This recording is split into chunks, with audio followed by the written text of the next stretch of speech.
Há alguns anos, um empreendedor visionário no ramo de cervejaria transformou completamente o destino de sua empresa ao identificar um mercado ainda pouco explorado. Inicialmente, ele atuava como cervejeiro e, como muitos do setor, enfrentava desafios diante da saturação do mercado cervejeiro tradicional. Foi em um momento de reflexão estratégica que o empreendedor decidiu inovar e percebeu uma oportunidade única: a produção de cidras e hidroméis. Tema para o Inovação em Pauta de hoje. Fique com a gente, o programa está apenas começando. O hidromel é a bebida alcoólica mais antiga da humanidade, com registros de sua produção e consumo datados em mais de 9.000 anos. É muito tempo. A bebida é produzida através da fermentação do mosto do mel e água e vem sendo produzida ao longo dos séculos em vários países com culturas e histórias bem diferentes. Mas afinal, o que é hidromel e como ele é feito? Qual o gosto? Nós fomos conhecer uma empresa de Blumenau que está apostando na produção da bebida. Uma das bebidas mais antigas do mundo. Remete aos costumes de civilizações vindas desde antes de Cristo. Há indícios de que o hidromel, que é feito à base de fermentação de água e mel, era consumido no Antigo Egito, na Grécia e no Império Romano. O retorno do hidromel aqui no Brasil se assemelha à produção da cerveja artesanal. Começou com pequenos admiradores da bebida, produzindo dentro de casa mesmo em pequenas quantidades. Mas aos poucos o negócio se expandiu e tomou proporções de produção em larga escala. É nesse contexto que conhecemos a história de um empreendedor corajoso de Blumenau. O Yuri produzia cerveja artesanal. Trabalhou para grandes marcas comerciais da região. Porém, a concorrência acirrada e a alta carga tributária do país no ramo cervejeiro fez com que ele apostasse na produção de hidromel e cidra. Além de inovar, utiliza dois insumos de abundância no estado: o mel e a maçã. Antes do hidromel, na realidade, veio a ideia de investir no chá, né? Foi um período da pandemia, na realidade, em que as pessoas estavam procurando um estilo de vida mais saudável, mas chá era uma bebida não alcoólica que não me atraía muito menos a minha sócia em si. Então, consequentemente, a gente, por pesquisas que a gente fez, acabou descobrindo que tinha um potencial de crescimento nesse mercado inexplorado aqui no Brasil, que era do hidromel e depois da cidra, no caso. E, claro, levamos em consideração que a gente, em Santa Catarina, temos ótimos fornecedores, somos grandes produtores desses insumos em si. Eu passei a última década, na realidade, trabalhando em vários setores do meio cervejeiro em si, e mesmo tendo começado por ele, sendo apaixonado por ele, comercialmente e nesse âmbito de empreendedorismo, não via muito futuro para mim começar nesse nicho de bebidas. Mas foi o que me levou a conhecer o universo de hidroméis e de cidras e aí sim, de fato, querer investir nelas. Atualmente ele produz 1.500 litros de cidra por mês e cerca de 2.000 litros de hidromel por ano. O produto dele já ganhou 5 estados brasileiros. A empresa tem apenas 3 anos e desde o início conta com a consultoria do Sebrae, que, de acordo com ele, fez toda a diferença no sucesso do negócio. A gente, desde quando pensou em empreender, já via que nós iríamos procurar o Sebrae para nos ajudar em algum determinado momento, né? Independentemente para o que fosse. Mas ele foi fundamental, principalmente agora no ano de 2023, quando a gente está chegando agora no 3º ano de empresa, tanto na questão de processos internos, na questão de gestão financeira, como na questão comercial. Eles foram fundamentais, principalmente para as decisões que a gente está tomando agora para 2024 e para o crescimento da nossa empresa. Eles nos ajudaram principalmente a ver algumas coisas que, por sermos uma empresa pequena, muitas vezes a gente tem que se desdobrar em várias mãos para conseguir dar conta de tudo e não consegue ver algumas coisas que estão na nossa frente e que, infelizmente, podem nos prejudicar ou até mesmo nos ajudar no futuro em si. O carro-chefe da empresa atualmente é a produção de cidra, que por aqui é produzida de maneira artesanal com suco de maçã e levedura. Porém, essa bebida tem a mesma liberdade do mundo cervejeiro de acrescentar insumos como frutas e aromas naturais. Por exemplo, a perspectiva para os próximos anos é de crescimento. vejo aí um futuro longo e promissor e com muitas alegrias, não só para a gente, mas para os nossos consumidores, porque a gente não está só trazendo um produto, pelo meu ponto de vista, mas uma experiência etílica e gastronômica para os nossos consumidores brasileiros.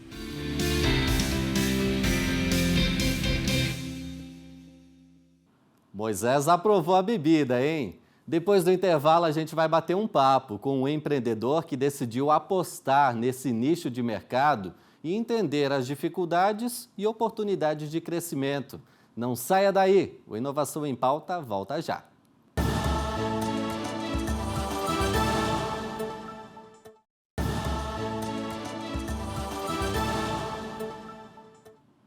Estamos de volta com Inovação em Pauta. No bloco anterior, nós vimos que uma empresa de Blumenau está apostando na produção de hidroméis e cidras, um mercado que tem um grande potencial de crescimento. E para compreender um pouco mais desse mercado, eu recebo aqui no estúdio do Inovação em Pauta o Yuri de Oliveira Santos, empreendedor da Ronin Hidroméis e Cidras. Yuri, obrigado pela sua presença aqui no Inovação em Pauta. Eu que agradeço pela oportunidade. Bem, a gente viu na reportagem anterior o Moisés mostrando até alguns sabores, né, de hidromel, de cidra. Eu queria entender como é que começa a tua trajetória. Não começa nesse segmento, né? Começa no ramo cervejeiro. Em que ano que começou isso, Yuri? Exatamente. Comecei no ramo cervejeiro, de fato, no ano de 2012, né? Praticamente no boom do meio cervejeiro artesanal aqui no Brasil. E o que motivou essa transição? Deixar de lado o ramo cervejeiro para partir para um novo mercado? Então, por ter passado bastante tempo e vários setores, né, desse meio cervejeiro, seja parte comercial, de gestão, né, ou de produção, a gente acabou percebendo que esse boom ele foi tão grande que acabou saturando um pouco o mercado aqui no Brasil. Hoje a gente tem uma produção de ótimas cervejas artesanais, de inúmeros estilos para todos os paladares, né, em todo o território nacional, mas muito maior do que a quantidade de consumidores. Então, acabou que sendo uma paixão, que é o meu ponto de vista, nesse momento, não estaria sendo uma boa opção para se começar no mercado em si com uma nova empresa, né? E aí que veio a ideia de trazer um tipo de bebida diferente, que não fugisse tanto da metodologia de produção do meio cervejeiro. Teve alguma inspiração para isso, Yuri? Na realidade, teve outros mercados, mais precisamente do mercado norte-americano e do mercado europeu. Lá é muito vendido, muito consumido esse produto. Sim, na realidade o mercado americano está muito aberto a coisas novas, né? E o mercado americano costuma pegar ideias do mercado europeu e remodelar, né, de acordo com as suas características, o seu clima, a sua matéria-prima em si. Então, hoje, principalmente no Reino Unido, é muito comum você ir para bares e restaurantes, ver lá aquela quantidade de torneiras específicas de cerveja, como nós estamos acostumados aqui, mas de cidras também e de hidroméis também, seja em restaurantes especializados em boa gastronomia ou não. Você falou sobre saturação de mercado cervejeiro especialmente, mas teve um fato que foi em 2020, chegada da pandemia, que aí complicou, aí foi uma dificuldade a mais. Literalmente, o mercado que já estava, de certa forma, saturado, acabou que tendo uma queda gigante. Até porque a maior parte das cervejarias artesanais, elas são de pequeno porte. E o principal canal de venda deles é bares e restaurantes, né, que é até o mais fácil de você entrar, menos custoso de você entrar, do que entrar numa grande rede de supermercados com um produto envasado já. Então, consequentemente, com o fechamento do mercado, de certa forma, principalmente de bares e restaurantes, que são os principais clientes do mercado cervejeiro, acabou se vendo muitas indústrias fechando. Mas é engraçado que, ao mesmo nível que fechava, também abria muitas cervejarias. Então, antes pandemia e pós-pandemia, na realidade o número só aumentou. A oferta só aumentou. Só que a cultura de consumo do consumidor também mudou. Ele tem consumido pós-pandemia menos bebidas alcoólicas. Bem, e antes de ir para o hidromel e para a cidra, teve uma outra ideia ainda que foi produzir chá. Por que isso não foi para frente, Yuri? Logo de cara deu para ver que as pessoas estavam procurando ter um estilo de vida, uma qualidade de vida mais saudável, né? Então, via-se por meio de pesquisas que fazia na internet, a gente via que o setor de pets e o setor de chá tinha um potencial, estava crescendo e tinha um potencial de crescimento, principalmente depois da pandemia, muito grande. Só que, infelizmente, acabei não encontrando um investidor para investir num meio de bebida sem álcool em si, né? O meu ciclo de amigos, eles gostam muito de bebidas alcoólicas, então, consequentemente, acabou não vingando. Talvez se conseguisse esse investimento, você teria partido para esse outro caminho ou dependeria ainda de fatores de mercado para poder tirar isso da prática, colocar em prática? Olha, questão de mercado, não. Eu tenho certeza que se tivesse tido um investimento externo para esse empreendimento de chá, com certeza estaria com ele até hoje. E do hidromel, foi preciso investir muito, Yuri? Como é que foi essa transição de uma cervejaria, empresa lá em Blumenau, para depois produzir hidromel e cidra, né? Cidra a partir da maçã. Exato. Na realidade, não, porque os equipamentos que uma cervejaria tem, na realidade, são mais do que suficientes para a produção de hidromel e cidra. Então, não teve que fazer investimentos significativos para começar o empreendimento. Para quem não conhece hidromel, de que produto que a gente está falando? Qual que é a base dele? Perfeito. Vamos lá, hidromel, na realidade, é um vinho, né? Falando mais diretamente, é um vinho, só que à base de mel e água. Diferentemente do vinho tradicional que todos estão acostumados, que é feito à base do suco de uva, perdão. E de onde que vem essa matéria-prima? Como é que funciona essa relação com fornecedores? Você mesmo tem alguma área para ter esse produto? No início, na realidade, desde o início, optamos por trabalhar sempre com pequenos produtores. No caso do mel, para fazer o hidromel, isso é possível e, na realidade, necessário. A qualidade, o terroir do mel que a gente consegue para fazer esses hidroméis, esses vinhos de mel, sejam eles espumantes ou não, com especiarias ou não, é muito superior. É um pouco mais caro, mas vale a pena esse investimento em si. E não temos produção própria ainda. E no caso da maçã, aí a gente já precisa de grandes empresas, né, que conseguem transformar as maçãs em suco e garantir a reposição desse suco para fazer as cidras, no caso, o ano todo.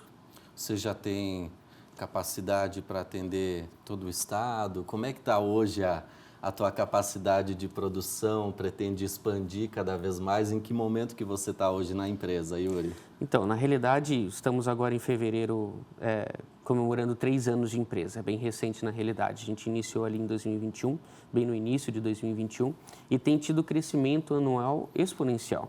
Né? No primeiro ano foram mais de 400%, no segundo ano para o terceiro foram mais de 250% de crescimento.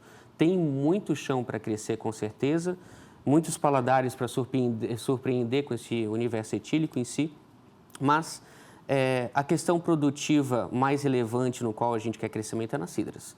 Agora, os hidroméis, nem tanto. Até porque, depois de estudar muito e ver esse desenvolvimento, vê-se que o potencial de mercado do hidromel, especificamente, é limitado.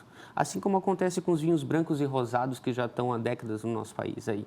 Porque se assemelha muito a um vinho? Literalmente se assemelha bastante e, culturalmente, o consumidor brasileiro não tem tanta afeição pelo branco ou pelo rosado. Diferente um pouco da cidra. Agora, a cidra é inverno, é verão, não importa a época, o local, o momento de consumo. Ela se assemelha muito ao momento de consumo da cerveja em si, né? Só que é feito de uma matéria-prima diferente. É um produto sem glúten, trazendo um benefício a mais também e com um pouco menos de caloria do que a cerveja. Então, assim, é uma cerveja 2.0, vamos dizer assim. Bem, a cidra depende da maçã. Exatamente. Como ter essa matéria-prima o ano todo? Porque há períodos de entre-safra, né? Exatamente. A principal safra é agora no início do ano. Só que hoje tem muitos produtores... A maçã é muito utilizada, né? A gente utiliza ela como adoçante, a gente utiliza como matéria-prima para outros sucos, na realidade, que a gente encontra no mercado, né? Aqueles que não são integrais, por exemplo, a maior parte é maçã com suco de laranja, suco de limão, de uva, assim por diante. É utilizado muito também na produção de geleias no Brasil. Então, é uma matéria-prima importante que precisa estar disponível o ano todo. Então, a alternativa que os produtores encontraram era processando ela, pasteurizando, para poder ter uma validade de 2 anos com o produto ali, com aquela matéria-prima que consegue, num estado que consegue manter a qualidade. Bem, você como empreendedor citou ter verificado esse nicho de mercado para fazer esse investimento, para mudar os rumos da empresa. Onde que entra o Sebrae nessa história? Na realidade, antes mesmo de abrir a empresa, a gente sempre pensou em entrar em contato com o Sebrae, até por feedback de outros amigos, do quanto ele ajudou eles no desenvolvimento da empresa, no crescimento da empresa, seja no momento de dificuldade ou não. No nosso caso, era mais para profissionalizar o que a gente já estava fazendo, até porque foi uma primeira experiência como empreendendo de verdade, principalmente num setor completamente diferente, né? Então, toda ajuda era bem-vinda. Então, a gente entrou em contato com o Sebrae, o Sebrae nos ajudou bastante com relação a isso, na parte de gestão, na parte comercial, na parte de processos, mesmo sendo uma indústria diferente. Porque no ramo cervejeiro você contava com uma equipe, era diferente, o que mudou depois? Você comentou gestão, né? Uhum. Gestão é um dos pontos aí que mais toca na hora de empreender. Exatamente. E uma coisa que estava acontecendo muito era que estava muito... o tempo estava totalmente dedicado ao dia a dia da empresa. Então, consequentemente, tinha muita coisa que estava na nossa frente e a gente não conseguia ver. E, claro, outras métricas que o Sebrae trouxe também para a gente, para entender melhor o que estava acontecendo, ou o que poderia acontecer, ou o que vai acontecer no futuro, ajudou bastante, principalmente nas decisões desse ano. Nesse terceiro ano, a gente fez um posicionamento de mercado, está fazendo um posicionamento de mercado totalmente diferente, né?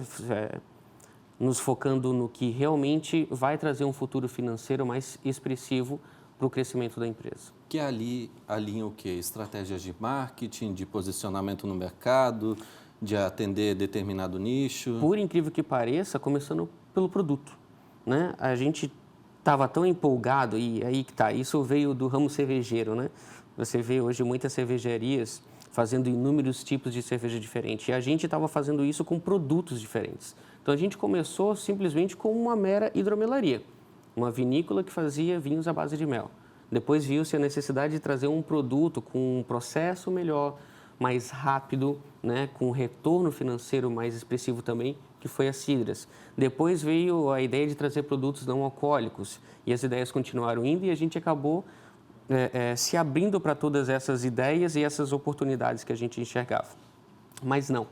Ali eles conseguiram mostrar para a gente, olha, será que esse é o momento para vocês tomarem essa decisão e fazer esses investimentos?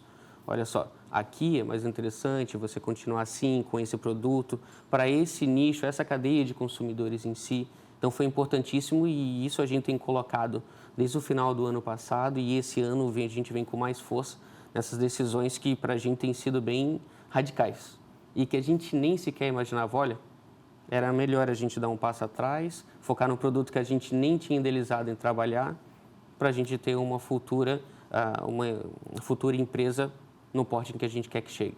Para outros empreendedores que estão nos assistindo, você acredita que isso é essencial até para o sucesso do negócio, para o negócio se manter sólido ao longo do tempo? Com certeza. Tem muitos... vamos lá. Todos os empreendedores sabem que as empresas são cheias de altos e baixos, né? E agora, após pandemia também, principalmente, às vezes, é um pouco... acaba nos atingindo com mais força e em momentos que a gente, de fato, não esperava. O mercado está totalmente diferente. A gente não consegue mais dizer, olha, geralmente nessa época acontece isso. De repente não acontece. Então, a gente precisa, às vezes, dar um passo para trás, tomar decisões difíceis, talvez tirar do portfólio produtos que a gente adora, que a gente acredita, para talvez no futuro a gente estar voltando com aqueles produtos também, que foi o que está acontecendo com a gente. E priorizando também a parte financeira, manter o caixa saudável. Com certeza, e que acaba sendo uma consequência.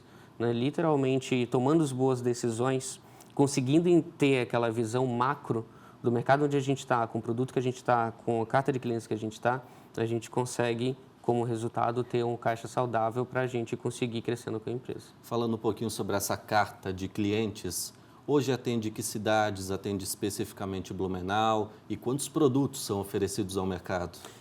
Hoje a gente está em 5 estados, mas o nosso principal é Santa Catarina. Nesses 5 estados a gente está em 40 cidades ativas, especificamente, né? Mas o principal produto são as cidras. E hoje a gente está colocando na linha especificamente uma terceira cidra, né, que é uma tradicional. A gente começou com uma rosé, que leva adição de morango e hibisco. A gente tinha uma com maçã verde importada da Itália. E os hidroméis, no caso, a gente estava com uma carta de 5 diferentes hidroméis, literalmente trazendo experiências diferentes para os consumidores, mas a gente enxugou. Justamente porque eram produtos que o mercado nos mostrou que não estava preparado ainda. Então, valia a pena continuar em um modelo de produto um pouco mais tradicional e que realmente dá um giro. Daqui para frente, quais os próximos passos, Yuri? Olha, na nossa empresa mesmo, a gente selecionou os produtos que de fato têm a melhor aceitação, né?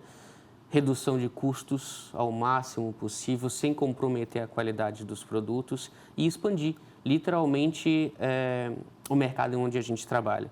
A gente começou só com o consumidor final, depois passou para pontos de venda. Agora o objetivo, se Deus quiser, esse ano é entrar no grande varejo, nas grandes redes de supermercado. Bem, nos bastidores a gente estava conversando, você comentou que trabalha, a produção é praticamente sozinho. Para isso vai ter que expandir, vai ter que contar com mais alguém, ou o Yuri vai ser o polvo que abraça aqui, abraça ali, tem que ser 5 em 1? É que na produção, pelo menos do nosso nicho, é muito mais simples do que outras indústrias, né? Então a gente produz por poucos períodos, em períodos curtos. No caso do hidromel mesmo, a gente passa um dia fazendo o que é preciso para preparar aquele mosto, aquela mistura de água com mel, mas ele leva 6 meses para ficar pronto, e a maior parte é a levedura que faz. Né? Então, consequentemente, não tem a necessidade de uma mão de obra tão expressiva no momento mesmo que a gente cresça. E fora que é algo que eu gosto, sou apaixonado por fazer. Né? Então, consequentemente, é uma coisa que eu vou acabar absorvendo, mas parte administrativa tem que crescer e parte comercial, principalmente, tem que crescer. E esse ano a gente aumenta a equipe. Para quem está nos assistindo, eu ouvi agora de você, tem que estar no DNA esse amor, né? Amor pelo que faz para poder dar certo. Influencia, né? Influencia principalmente no momento em que o mercado ou a empresa não está nos seus melhores dias. Quando você é apaixonado por aquilo, você acaba encontrando um fôlego a mais também, né? Excelente. Eu conversei com o Yuri, responsável pela Ronin Hidroméis e Cidras. Obrigado, tá, Yuri, pela sua presença e também por compartilhar um pouco desse conhecimento, dessa trajetória da empresa que fica em Blumenau e que está se expandindo cada vez mais. Novos rumos aí para vocês. Parabéns pela iniciativa. Obrigado. O Inovação em Pauta vai ficando por aqui. Se você quer rever essa entrevista e tantos outros conteúdos, acesse o nosso canal no YouTube, Sebrae SC, ou então aponte a câmera do seu celular para o QR Code que está aparecendo aqui na tela e obtenha mais informações sobre o trabalho do Sebrae em Santa Catarina. Até o próximo programa, a gente se encontra. Tchau, tchau.